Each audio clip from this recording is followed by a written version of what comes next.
Okay, part 2. It was all over now. My father and I stood alone just outside the workshop, and suddenly the old place seemed to become very quiet. "Well, Danny," my father said, looking at me with those twinkly eyes of his. "That's that. It was fun, Dad." "I know it was," he said. "I really loved it," I said. "So did I, Danny." He placed one hand on my shoulder and we began walking slowly towards the caravan. "Maybe we should lock the pumps and take a holiday for the rest of the day," he said. "What, you mean not open up at all?" "Why should we? After all, it's Saturday, isn't it?" "Yeah, but we always stay open on Saturdays, Dad, and Sundays." "Yeah, well, maybe it's time we didn't. We could do something else instead. Something more interesting." I waited, wondering what was coming next. When we reached the caravan, my father climbed the steps and sat down on the little outside platform. He allowed both his legs, the plaster one and the good one, to dangle over the edge. I climbed up and sat down beside him with my feet on the steps of the ladder. It was a fine place to sit, the platform of the caravan. It was such a quiet, comfortable place to sit and talk and do nothing in pleasant weather. People with houses have a front porch or a terrace instead, with big chairs to lounge in, but I wouldn't have traded either of those for our wooden platform. "I know a place about 3 miles away," my father was saying, "over Cobbler's Hill and down the other side, where there's a small wood of larch trees. It's a very quiet place, and the stream runs right through it." "The stream?" I said. He nodded and gave me another of his twinkly looks. "It's full of trout," I said. "Oh, could we?" I cried. "Could we go there, Dad?" "Yeah, why not? We could try tickling them the way Doc Spencer told us." "Will you teach me?" I said. "Well, I haven't had much practice with trout. Pheasants are more in my line, but we could always learn." "Can we go now?" I asked, getting excited all over again. "Well, I thought we would just pop into the village first and buy the electric oven," he said. "You haven't forgotten about the electric oven, have you?" "Yeah, but Dad, that was when we thought we were going to have lots and lots of pheasants to roast." "Well, we've still got the 2 Doc gave us," he said.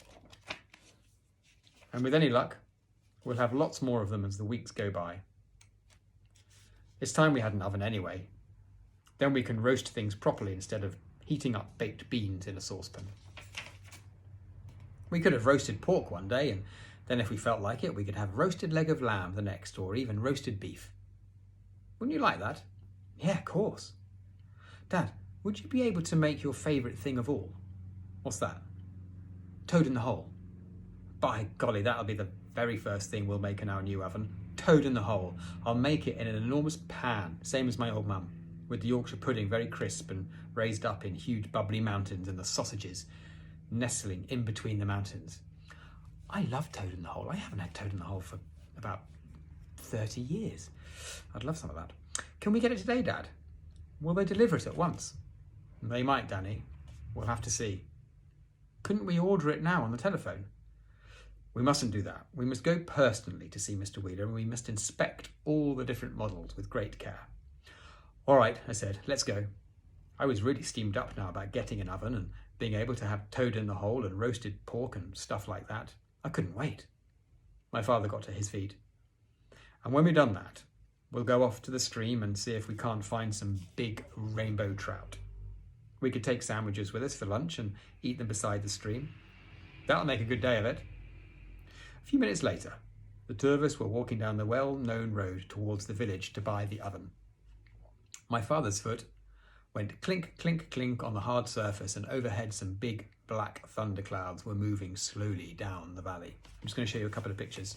Here's Danny and his dad sitting on the platform of the caravan, and here they are walking towards the village.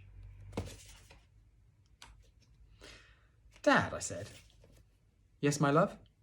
"When we have our roasted pheasant supper with our new oven, do you think we could invite Dr. Spencer and Mrs. Spencer to eat it with us?" "Great heavens," my father cried. "What a wonderful thought. A beautiful idea. We'll give a dinner party in their honour. The only thing is, will there be enough room in the caravan for 4 people?" "I think so, just." "Yeah, but we've only got 2 chairs." "That's no problem, Danny. You and I can sit on boxes." There was a short silence, and then he said, But I'll tell you what we must have, and that's a tablecloth. We can't serve dinner to the doctor and his wife without a tablecloth. But we don't have a tablecloth, Dad. Don't you worry about it. We can use a sheet from one of the bunks. That's all a tablecloth is, it's just a sort of sheet. What about knives and forks?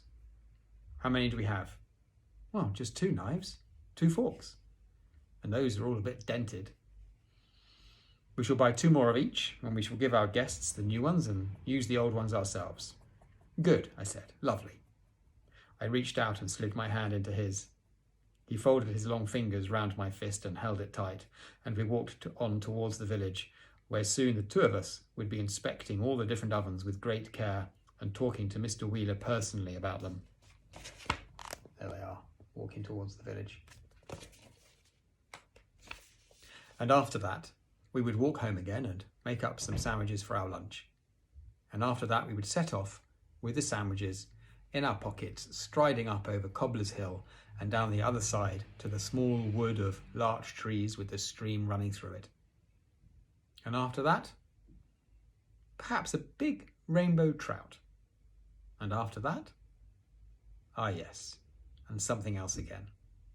Because what I'm trying to tell you, what I've been trying to so hard to tell you all along, is simply that my father, without the slightest doubt, was the most marvellous and exciting father any boy ever had.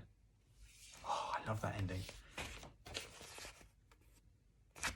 That's it. We finished. It's great, isn't it? The relationship between Danny and his dad. It's so beautiful. I think this is why it's my favourite Roald Dahl book. All right, boys and girls, so that's 4 books we've read, isn't it? Harry Potter, Charlotte's Web, Emilia Detectives, Danny the Champion of the World. The next book is a book by Michael Morpurgo, and it's called The Wreck of the Zanzibar. And I'm hoping we'll start this tomorrow. It hasn't arrived yet, so fingers crossed. All right, boys and girls, I hope you enjoyed it, and see you tomorrow. Bye-bye.